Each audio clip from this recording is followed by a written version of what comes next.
Welcome to That's Good Sports. I'm Brandon Perna, and the Indianapolis Colts finally... Damn it. Welcome to That's Good Sports. I'm Brandon Perna, and the Indianapolis Colts finally, actually, definitely have a new head coach, right? We can confirm former offensive coordinator for the Super Bowl champion Philadelphia Eagles, Frank Reich, will be the Colts head coach moving forward. The Colts Twitter account posted a photo of Frank signing his contract, and then another photo of him and Jim Irsay with that day's newspaper. And then they held a press conference with Frank Reich where he answered questions. But, I mean, I don't know. I'm not sure I'll believe Frank Reich is the Colts head coach until he starts quoting Groundhog Day. Jumped off a building, lived through it. Did you see the movie? That's Good Sports.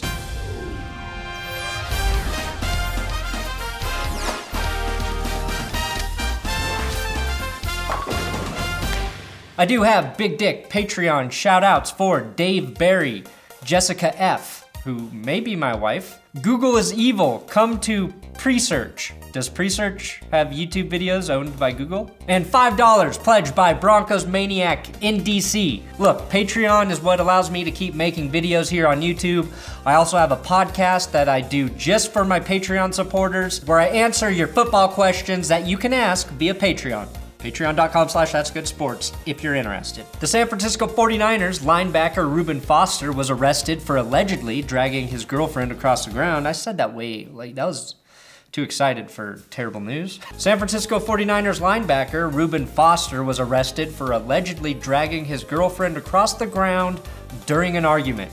She also reported to the police that he had semi-automatic weapons in the house. The Santa Clara Police Department found a SBR, which is this gun, in his home.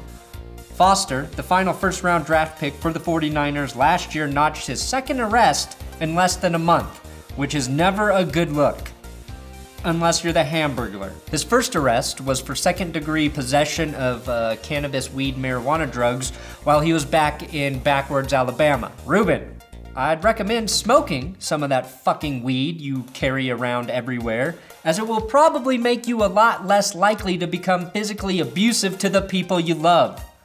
Kansas City Chiefs running back Kareem Hunt had a police report filed against him for allegedly pushing and shoving a woman outside his Cleveland apartment. Tyreek Hill heard about the incident and said, "Pushing and shoving a woman? That's what I call getting ready for church on Sunday morning." The woman who filed against Hunt is named Abigail Ottinger, but another woman accused Ottinger of assaulting her. On the surface, this looks bad for Kareem Hunt, but after reading the full article, something I know very few people actually do, Hunt apparently kicked Ottinger out of his apartment after a group of people returned from the bars when he learned that she was too young to be drinking. Ottinger and another woman, after being asked to leave, just stood outside the hallway of his apartment, and that's supposedly when the pushing and shoving happened.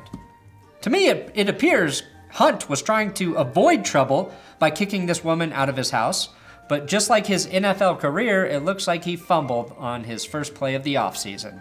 College football attendance in 2017 dropped the most colleges have seen in the last 34 years.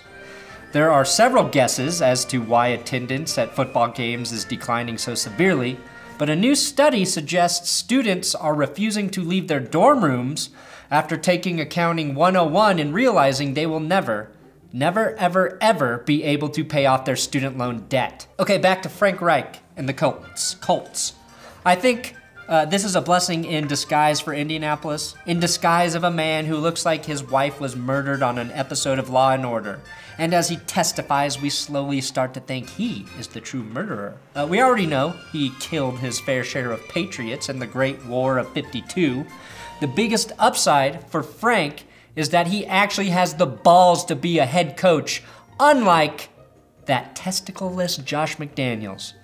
I like the fact that he has worked in Indy before as Peyton Manning's quarterback's coach. He also served as a QB coach for Phillip Rivers, Carson Wentz, and of course Nick Foles. That's an impressive resume of QBs to have worked with. And assuming Andrew Luck can get healthy, I think Frank and Andy is a great match. Here's the big question Colts fans have to be asking. What kind of leader and manager is Frank Reich? That's what head coaching is all about. Knowing Doug Peterson was calling the offensive plays in Philadelphia makes Reich a bit less sexy with his arrival in Indy.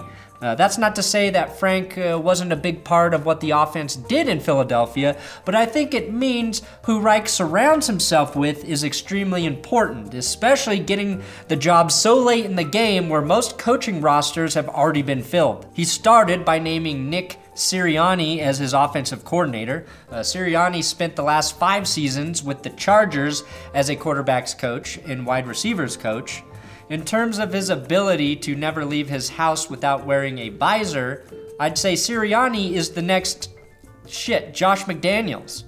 Great offensive coordinator, as long as he has a great QB on his roster and never tries to head coach in the league. Some of the assistant coaches he will have were supposed to be working with Josh McDonkulus before Josh McFuckhead fucked them. So let's hope their contempt for McFuckface works in Reich's favor, as they will have that much more motivation to beat the piss out of New England when they play. In terms of leadership, I think Frank has the goods. Just look at his playing history. I mean, he led the comeback as Bills' backup quarterback in the wild card round against the Houston Oilers in 1993. He was down 35-3 in the third quarter, filling in for Jim Kelly. I watched that game live, probably one of the first non-Broncos games I really paid attention to as a child. I was so impressed with that game that at age 9, I wrote a fucking paper about it in elementary school.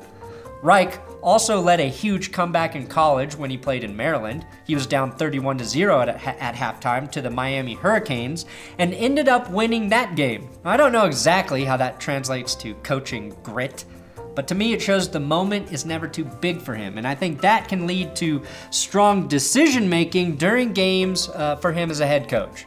Plus, he has Andrew Luck, if Andrew Luck is actually healthy. Having Andrew Luck that is healthy solves a lot of problems if you're an NFL head coach. I could probably fucking do it. So congrats, Indianapolis. Getting rid of Josh McDaniels will be the best thing that ever happened to you.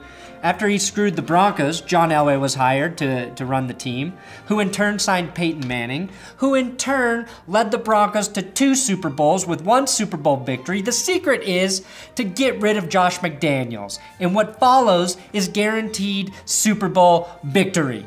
Probably Super Bowl 55 for you in Indy. Thanks for watching another episode of That's Good Sports. Make sure you subscribe here on YouTube. Give me a follow on Twitter at Brandon Perna. Check out my That's Good Broncos Facebook page. If you're watching videos there, please share them. If you don't share them on Facebook, nobody will ever see my miserable football analysis.